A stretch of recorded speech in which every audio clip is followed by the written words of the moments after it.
Hi friends.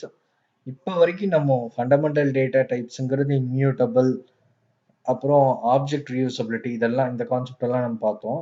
ஆனா இந்த fundamental data டைப்ஸ்ல ஆப்ஜெக்ட் ரீயூசபிலிட்டி கான்செப்ட் வந்து இன்ட், ஃப்ளோட், பூல், ஸ்ட்ரிங் இந்த டேட்டா டைப்ஸ்க்கு மட்டும்தான் அப்ளிகபிள்.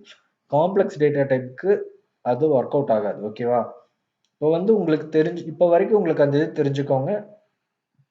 ஃபண்டமெண்டல் டேட்டா டைப்ஸ் எல்லாமே இந்த அஞ்சுமே இம்யூட்டபிலிட்டி தான். ஆப்ஜெக்ட் ரீயூசபிலிட்டி கான்செப்ட் காம்ப்ளெக்ஸ் தவிர மிச்ச நாளுக்கும் இருக்கு. ஓகேவா? இம்யூட்டபிலிட்டி எதுக்காக முக்கியம் அப்படின்னு பார்த்தோம்னா, நம்ம அந்த போன வீடியோல நம்ம பார்த்துருக்கோம். அந்த நம்ம ஒரு ஒரு ஒரு கோடி யூசர் வந்து நான் ஒரே ஆப்ஜெக்டை ரெப்ரசென்ட் பண்ணும்போது திடீர்னு ஏதாச்சும் ஒரு சேஞ்ச் வந்துச்சுன்னா அந்த சேஞ்ச் மொத்த யூசர்ஸையும் அஃபெக்ட் ஆகாம ப்ரிவென்ட் பண்றதுக்கு தான் இம்யூட்டபிலிட்டி கான்செப்ட் தேவை. இப்போ மியூட்டபிலிட்டினா என்ன, அதுக்கு என்ன எக்ஸாம்பிள் இருக்கு அப்படின்னு நீங்க கேட்கலாம். பார்த்தா மியூட்டபிலிட்டினா சேஞ்சபிள் அப்படின்னு இருக்கு. அதுக்கு ஒரு பெஸ்ட் எக்ஸாம்பிள்னு எடுத்துட்டோம்னா லிஸ்ட் கான்செப்ட். ஓகேவா? நீங்க எதுவும் இது பண்ண வேணா, லிஸ்ட்ங்கிறது ஒரு குரூப் ஆஃப் ஆப்ஜெக்ட். ஓகேவா? இதை வந்து நான் என்னோட அடுத்தடுத்த வீடியோஸ்ல உங்களுக்கு நான் லிஸ்ட் கான்செப்ட், செட்டு இதெல்லாம் எடுக்கும்போது உங்களுக்கு கிளியரா சொல்றேன். இப்போ ஜஸ்ட் மியூட்டபிள் கான்செப்ட் அப்படிங்கிறதுக்கு வேண்டி நான் இந்த லிஸ்ட் எடுத்து உங்களுக்கு சொல்றேன். ஓகேவா? இப்போ லிஸ்ட் எப்படி நம்ம டிஃபைன் பண்ணுவோம்னா,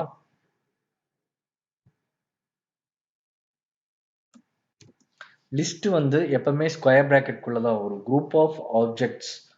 ஓகேவா? அது வந்து ஸ்கொயர் பிராக்கெட் குள்ள வருது. இதுல இண்டெக்ஸிங் ஆப்ஷன் இருக்கு. ஃபர்ஸ்ட் எலிமெண்ட் வந்து L of 0, second element L of 1, அப்படி போயிட்டே இருக்கும். அதே மாதிரி நெகட்டிவும் இருக்கு. L of -1, L of -2 அப்படிங்கிறது ரிவர்ஸ்ல இருந்து வர்றது இதுவும் இருக்கு. ஓகேவா? இப்போ இந்த அட்ரஸ் நான் செக் பண்றேன்.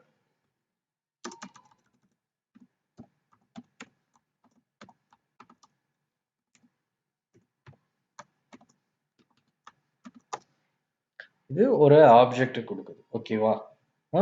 இப்போ நான் இதுல ஒரு 10ங்கிற வேல்யூக்கு பதிலா நான் 70 இல்லாட்டினா 80 நான் கொடுக்குறேன்னு வச்சுக்கோ. எல் ஆஃப் ஃபர்ஸ்ட் வேல்யூக்கு இண்டெக்ஸிங் எடுத்தோம்னா 0 ஈக்குவல் டு, இல்லை நான் இதுக்கு திடீர்னு கொடுக்குறேன்னு வச்சுக்கலாம். வேற டேட்டா டைப்பே நான் மாத்துறேன். இப்போ பிரிண்ட் ஆஃப் எல் கொடுங்க. திடீர்னு மாறிடுச்சு. இப்போ அட்ரஸ் செக் பண்ணலாம். சேம் அட்ரஸ் தான். ஓகேவா? நம்ம உள்ள வந்து சேஞ்ச் பண்ணியும் அது சேம் அட்ரஸா எடுத்துக்கிறதுக்கு பேர் தான் மியூட்டபிலிட்டி. மியூட்டபிள் ஆகுது, அதனால இது மியூட்டபிலிட்டி அப்படின்னு சொல்றோம். ஓகேவா? நான் உங்களுக்கு இன்னொரு எக்ஸாம்பிள் கூட காமிக்கிறேன்.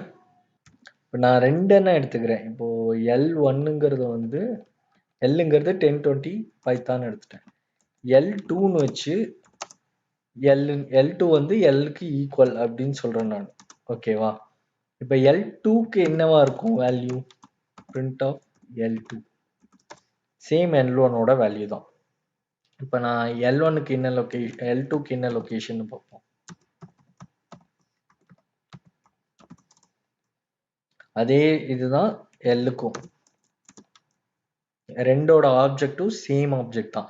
இப்போ நான் L2 சேஞ்ச் பண்ணனாலோ இல்லை L1 சேஞ்ச் பண்ணனாலோ ரெண்டுலையுமே ரிஃப்ளெக்ட் ஆகும். இப்போ நான் உங்களுக்கு காமிக்கிறேன். L2 equal to L2 of 0 equal to 15 அப்படின்னு நான் கொடுக்குறேன்.